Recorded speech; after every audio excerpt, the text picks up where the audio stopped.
Hi everyone, welcome to another episode of Learning Redefined.SG. This is episode 7, and in this episode we are going to look at flip mastery. Okay? Now, what is flip mastery and why do we do it?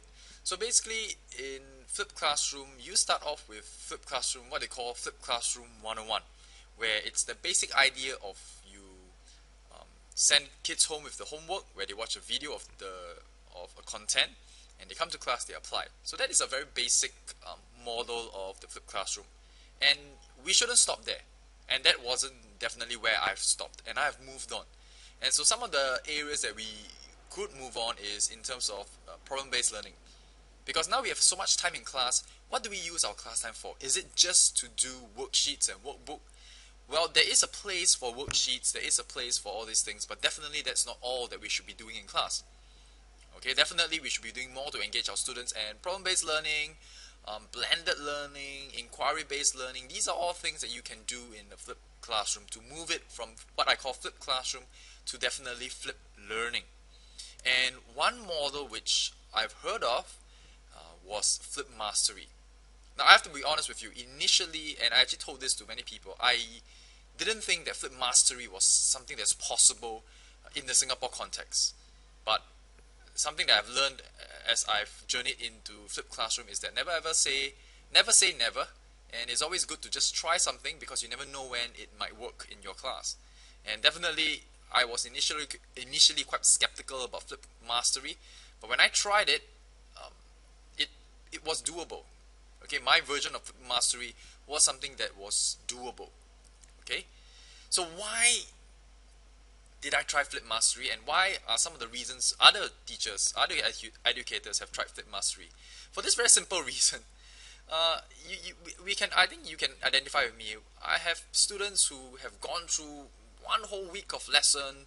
We've done videos, we've done worksheets, and then at the end, when I give them a quiz or when I ask them to tell me what they've learned, they can come back blank, or they can get all the questions wrong. And then I will look at them and ask them this very simple question: didn't you learn anything in this whole entire week that you've been with me? And so that was something that came to me, and it was a problem to me. And so how I did flip mastery, so I started off with percentage. So basically flip mastery is very simple. You have to master this concept before you can move on to the next concept. It's very similar to how games are like.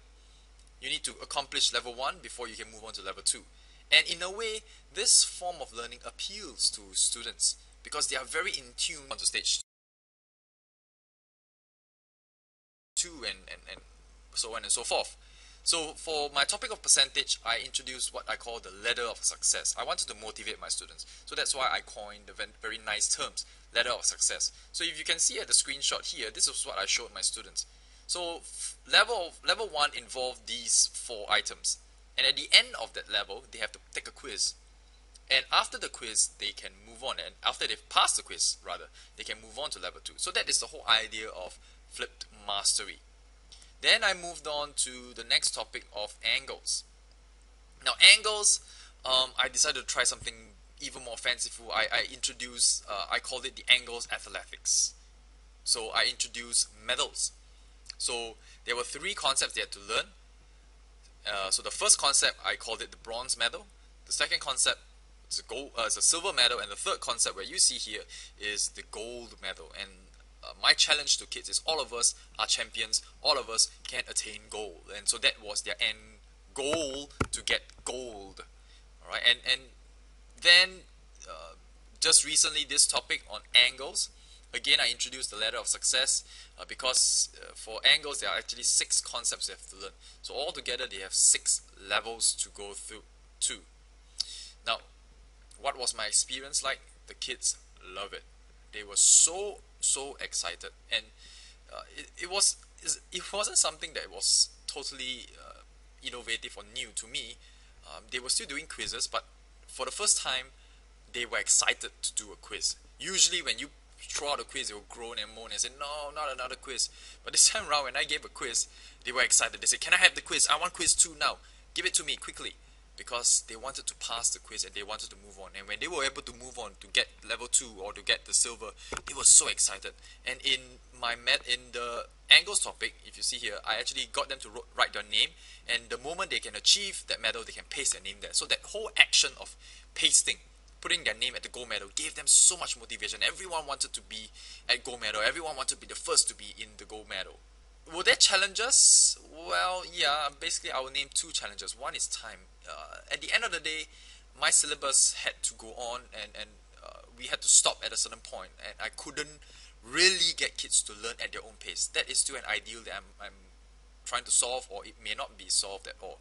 Because learning at your own pace really means that if I'm really slow, I can take my time. But in Singapore syllabus, we can't afford that. They have to be able to complete the syllabus before they take the exams. So that was one challenge I had. Now the other challenge was in the lesson flow. And initially, what I got was because we used a book called Visible Thinking for my school.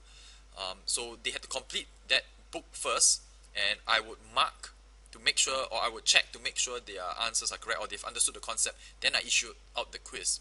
Now what I found that there were soon to be long queues of students waiting for me to check their work, and because there was only one of me and I had 38 students, after a while some of the kids were actually wasting time waiting for me to mark their work or to check their work before they could move on. So for the topic on angles, what I did was, because some kids were really fast and they got the goal and they completed the work very quickly, so I got these kids to be my, in a way, mini tutors. So they would be the ones to help to check. But even then, it was still a slow process, and there were still students who were waiting. So for this, the third round of Flip Mastery that I did, I actually posted up the answers onto the wall of my class. So what the kids had to do was to go and check their answers against their book.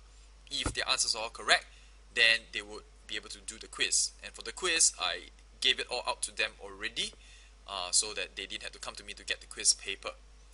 Right now, the only thing I required from them is that I will check the quiz, because the quiz is in a way for me to make sure that they have mastered the content. Right? The Visible Thinking book is just a way to allow them to learn the content better, or to apply the content. Okay.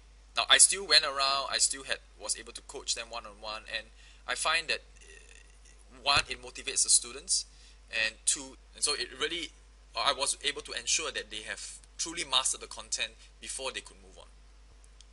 So that is my journey with the Flip Classroom and Flip Mastery in particular.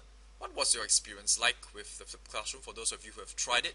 Those of you who have not, I urge you, please go and try it. Flip Classroom has really revolutionized the way that we, in my school, we have learned, and myself as well as a teacher, it really has changed the way we have learned. So give it a try.